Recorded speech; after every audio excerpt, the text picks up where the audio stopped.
والمشرکین سورۃ الحج الحمد للہ رب العالمین والصلاة والسلام علی اشرف الانبیاء وسید المرسلین سیدنا محمد وعلی آلہ واصحابہ اجمعین اللہم صل علی سیدنا محمد وعلی آل سیدنا محمد کما صلیت علی ابراہیم وعلی آل ابراہیم انکا حمید مجید اعوذ باللہ من الشیطان الرجیم بسم اللہ الرحمن الرحیم یا ایہا الناس ضرب مثل فاستمعوا لہ ان الذين تدعون من دون الله لن يخلقوا ذبابا ولو اجتمعوا له وإن يسلبهم الذباب شيئا لا يستنقذوه منه ضعف الطالب والمطلوب ما قدر الله حق قدره ان الله لقوي عزيز قال المؤلف والمفسر رحمه الله تعالى أدام النفع بعلومه وعلومكم في الدارين آمين إلى أن قال يقول تعالى منبها على حقارة الأصنام وسخافة عقول عابديها اللہ تبارک و تعالی تنبیہ فرماتے ہیں کہ یہ اصنام، یہ بت جو ہیں کس قدر حقیر اور بیکار ہیں اور کتنے بگڑے ہوئے عقل ہیں جو ان کی عبادت کرتے ہیں۔ اور اللہ نے پھر مثال دی ہے، یا ایھا الناس ضرب مثل لما یعبدہ الجاہلون باللہ المشرکون بہ، کہ جو جاہل جس کی عبادت کرتے ہیں بتوں کی اور شرک کرتے ہیں، فاستمعوا لہ، سنو غور سے، انصتوا وتفہموا، سنو اور اس کو سمجھو، ان الذین تدعون من دون اللہ لن یخلقوا ذبابا ولو اجتمعوا لہ، ای لو اجتمع جمیع ما تعبدون من الاصنام والانداد علی ان یقدروا علی خلق ذباب واحد ما قدروا علی ذلک، اگر یہ ساری دنیا کے بت اور ساری دنیا کے صنم اوثان جو ہیں کٹھے ہو جائیں تو یہ ایک مکھی بنانے پر، پیدا کرنے پہ بھی قادر نہیں ہیں، تو جو ایک مکھی تک نہیں بنا سکتے ہیں وہ تمہاری کیا مدد کر سکتے ہیں؟ کما قال الامام احمد حدثنا اسود بن عامر قال حدثنا شریکا امارت ابن القعقاع عن ابی زرعۃ عن ابی ہریرۃ رضی اللہ عنہ مرفوعا قال ومن اظلم ممن ذهب يخلق خلقی فلیخلقوا مثل خلقی ذرۃ او ذبابۃ او حبۃ۔ حضرت ابی ہریرہ رضی اللہ تعالی عنہ مرفوعا بیان فرما رہے ہیں کہ سب سے بڑا، اس سے بڑا ظالم کون ہے؟ جو یہ دعویٰ کرے کہ اللہ کے ساتھ کوئی اور خالق بھی ہے، تو اللہ اس کو تحدید کرتے ہیں کہ جیسے اللہ نے پیدا فرمایا تم بھی کوئی ایک ذرہ، ایک مکھی، کوئی ایک دانہ پیدا کر کے دکھاؤ۔ وَأَخْرَجَهُ صَاحِبُ الصَّحِيحِ مِنْ طَرِيقِ عِمَارَةَ عن ابی زرعہ عن ابی ہریرہ رضی اللہ تعالی عنہ عن النبی صلی اللہ علیہ وسلم قال قال اللہ عز وجل ومن اظلم ممن ذهب يخلق خلقی فلیخلقوا، جو دعویٰ کرتے ہیں اپنی خدائی کا، ان کو چاہیے کہ کوئی، جیسے اللہ نے ساری کائنات پیدا کی، وہ ایک ذرہ تو پیدا کر کے دکھائیں، ایک جو کے دانے کے برابر بھی کوئی چیز پیدا کر کے دکھائیں۔ ثم قال تعالی ایضا وَإِن يَسْلُبْهُمُ الذُّبَابُ شَيْئًا لَا يَسْتَنقِذُوهُ مِنْهُ اے ہم عاجزون عن خلق ذباب واحد، وہ عاجز ہیں، ایک مکھی بھی پیدا نہیں کر سکتے، بلکہ مکھی اگر ان پر لگا ہوا عطر کو چرا کے لے جائے تو یہ اس سے واپس نہیں لے سکتے۔ بل ابلغ من ذلك عاجزون عن مقاومته والانتصار منه لو سلبها شيئا من الذي عليها من الطيب. ان کے اوپر جو خوشبو لگی ہوتی ہے، اگر کوئی وہ خوشبو چرا لے گو مکھی، اس سے بھی لینے پہ قادر نہیں. ثم ارادت ان تستنقذه منه لما قدرت على ذلك، وہ اگر چاہیں پھر بھی نہیں لے سکتے. وهذا والذباب من اضعف مخلوقات اللہ تعالی واحقرها، مکھی سب سے چھوٹی، کمزور اور حقیر مخلوق ہے. جب یہ نہیں پیدا کر سکتے تو اور کیا پیدا کر سکتے ہیں؟ اس لیے اللہ نے فرمایا ضعف الطالب والمطلوب. قال ابن عباس الطالب الصنم والمطلوب الذباب. انہوں نے فرمایا کہ بت اور مکھی ایک دوسرے سے کوئی چیز واپس بھی نہیں کر سکتے ہیں. بعد نے کہا کہ نہیں، طالب سے مراد ہے عبادت کرنے والے اور مطلوب سے مراد ہے بت، یہ دونوں بیکار ہیں. اس لیے قال السدی وغیرہ والطالب والعابد والمطلوب والصنم. ثم قال وما قدر اللہ حق قدرہ، ای ما عرفوا قدر اللہ وعظمتہ حین عبدوا معه غیرہ من هذه التي لا تقاوم الذباب لضعفها وعجزها. اللہ نے فرمایا انہوں نے اصل میں اللہ کی قدرت، اللہ کی عظمت، اللہ کی طاقت کو پہچانا ہی نہیں ہے کہ اس کے ساتھ ان کی عبادت کر رہے ہیں جو ایک مکھی سے بھی عاجز ہیں. ان اللہ لقوی عزیز، ای هو القوی الذی بقدرتہ وقوتہ خلق کل شیء. اللہ تعالیٰ قوی بھی ہیں، غالب بھی ہیں، انہوں نے اپنی قوت سے سب کچھ پیدا فرمایا. وَهُوَ الَّذِي يَبْدَأُ الْخَلْقَ ثُمَّ يُعِيدُهُ وَهُوَ أَهْوَنُ عَلَيْهِ.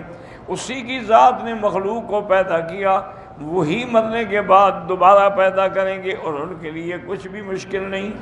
إِنَّ بَطْشَ رَبِّكَ لَشَدِيدٌ، تیرے رب کی پکڑ جو ہے وہ بڑی سخت ہے. إِنَّهُ هُوَ يُبْدِئُ وَيُعِيدُ، وہی پیدا کرتے ہیں وہی لوٹا دیں. ان اللہ هو الرزاق ذو القوة المتین، اللہ تعالیٰ رزاق بھی ہیں، طاقت والے بھی ہیں، قدرت والے بھی ہیں. عزیز کا معنی غالب. قد عز كل شيء فقهره وغلبه، جو ہر چیز پہ غالب ہے. فلا يمانع ولا يغالب لعظمته وسلطانه، کوئی اللہ کا مقابلہ نہیں کر سکتا، نہ اللہ کی عظمت، نہ اللہ کے تبارک و تعالیٰ کی سلطان، اللہ کی سلطنت کا کوئی مقابلہ. وَهُوَ الْوَاحِدُ الْقَهَّارُ، وہ ایک ہے اور ساری دنیا اس کے زیر اثر ہے.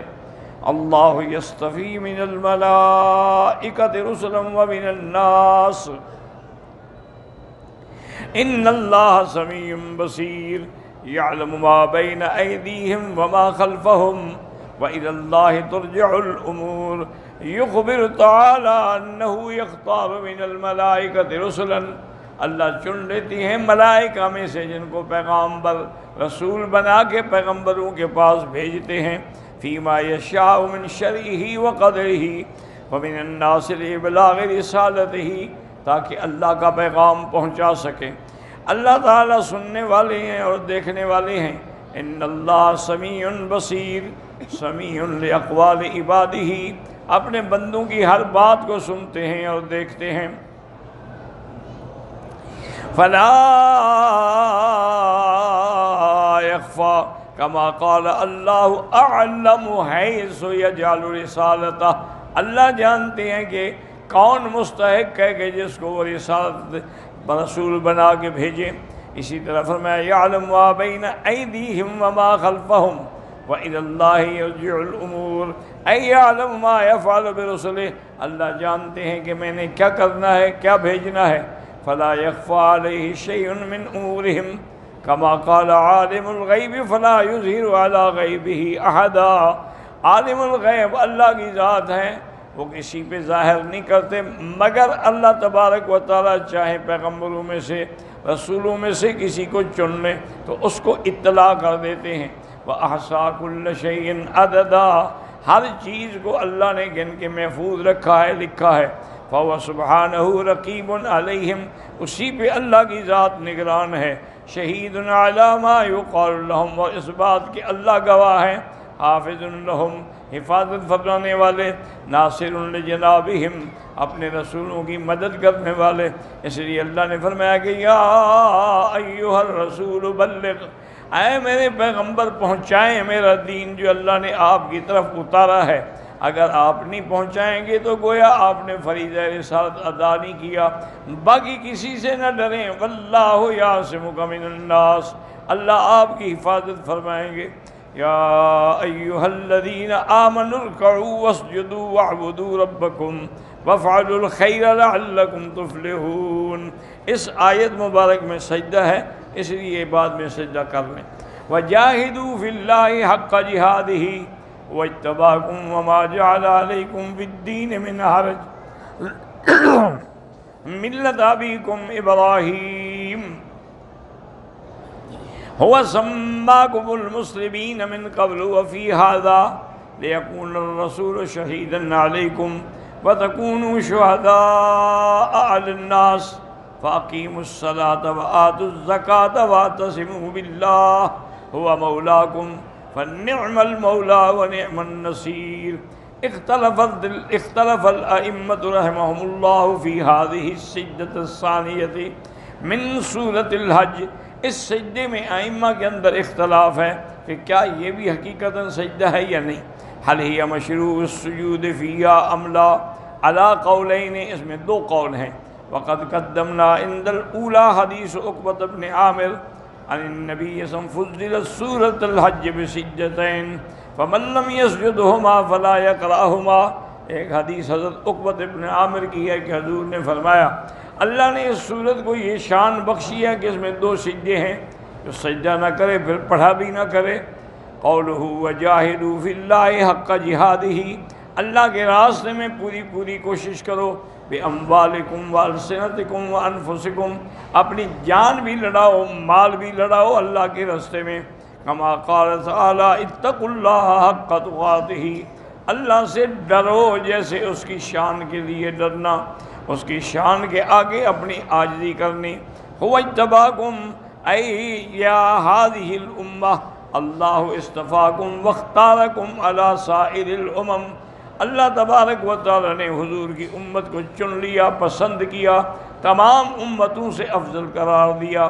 وفضلکم وشرفکم، اللہ نے فضیلت دی اور عزت دی۔ وخصکم باکرم رسول واکمل شرع، اور اللہ تبارک و تعالی نے تمہیں شان والا پیغمبر حضرت محمد مصطفیٰ صلی اللہ علیہ وسلم دیا ہے، اور شان والی کامل مکمل شریعت دی ہے۔ وما جعل علیکم فی الدین من حرج، ای ما کلفکم ما لا تطیقون وما الزمکم بشیء یشق علیکم، اللہ تبارک و تعالیٰ تمہیں اس چیز کی تکلیف نہیں دیتے جو تمہاری طاقت سے باہر ہو، بلکہ اللہ نے تمہارے لیے ایسی کوئی چیز لازم نہیں کی جو تمہاری طاقت سے، بلکہ ہر چیز میں اللہ نے تمہارے لیے راستہ اور نرمی پیدا فرمائی ہے۔ الا جعل اللہ لکم فرجا ومخرجا فالصلاة التي هي اکبر ارکان الاسلام بعد الشہادتین، سب سے بڑی اہم عبادت جو ہے کلمہ توحید کے بعد وہ نماز ہے، لیکن اللہ پاک نے تجب فی الحضر اربعن کہ اگر آپ گھر میں ہیں تو 4 رکعتیں پڑھیں گے، اور سفر میں ہیں تو اللہ نے رعایت کر دی کہ 2 رکعتیں پڑھو۔ وفی الخوف یصلیھا بعض الائمۃ رکعتن، اور حالت جنگ میں بعض علماء نے فرمایا کہ 1 رکعت بھی پڑھ سکتے ہیں، کما ورد بہ الحدیث وتصلی رجالا ورکبانا مستقبلی القبلۃ وغیر مستقبلیھا، اور پیدل چل کے زمین پر بھی اور سواری پر بھی تم نماز پڑھ سکتے ہو، کعبے کی طرف رخ ہو یا سواری پھر جائے کعبے سے پھر بھی نماز ہوگی۔ وقضا فی النافلۃ فی السفر الی القبلۃ وغیرہا، اسی طرح جو نافلہ عبادت ہیں، والقیام فیہا یسقط لعذر المرض، اگر کوئی مریض ہے تو بیٹھ کے پڑھ سکتا ہے، فیصلیھا المریض جالسا، اگر بیٹھ کے بھی نہیں پڑھ سکتا تو لیٹ کے بھی پڑھے، فإن لم يستطع فعلى جنبه إلى غير ذلك من الرخص والتخفيفات في سائر الفرائض والواجبات، اللہ نے کتنی رعایت کی ہے تمام فرائض و واجبات میں، ولہذا قال علیہ السلام بعثت بالحنیفیۃ السمحہ، اللہ نے مجھے بڑا آسان دین اور شریعت عطا فرمائی ہے۔ وقال لمعاذ وابی موسیٰ رضی اللہ عنہما، جب میرے آقا نے حضرت معاذ اور ابی موسیٰ کو بھیجا یمن کی طرف تو ان کو ہدایت فرمائی، بشرا ولا تنفرا، لوگوں کو خوشخبری والی باتیں سنایا کرو، نفرت نہ دلانا، ویسرا ولا تعسرا، اور دین کے آسان آسان امور سکھانا، مشکل نہ کرنا، والاحادیث فی ھذا کثیرۃ، ولہذا قال ابن عباس فی قولہ ما جعل علیکم فی الدین من حرج ملت ابیکم ابراہیم، ما جعل علیکم فی الدین من حرج یعنی من ضیق، دین میں آپ کے لیے کوئی مشقت نہیں، بل وسعہ علیکم، تمہارے لیے اللہ نے فرصت آسان کر دیا، کملت ابیکم ابراہیم، ویحتمل انہ منصوب علی تقدیر، کہ ملت جو ہے منصوب کہتے الزموا ملت ابیکم ابراہیم، تم حضرت ابراہیم علیہ السلام کے طریقہ اور ملت کو مضبوطی سے پکڑو۔ قلت وھذا المعنی فی ہذہ الآیہ کقولہ قل اننی ہدانی ربی الی صراط مستقیم، اللہ نے مجھے سیدھے راستے کی ہدایت عطا فرمائی، وہ سیدھا راستہ کیا ہے؟ دینا قیما ملت ابراہیم حنیفا هو سماکم المسلمین من قبل وفی ھذا قال الامام عبد اللہ بن المبارک رحمہ اللہ تعالی عن ابن جریج عن عطاء عن ابن عباس فی قولہ هو سماکم المسلمین من قبل، اللہ نے آپ لوگوں کو یہ لقب دیا ہے۔ وقضا قال مجاہد وعطاء والضحاک وسدی ومقاتل بن حیان وقتادہ، واللہ اعلم۔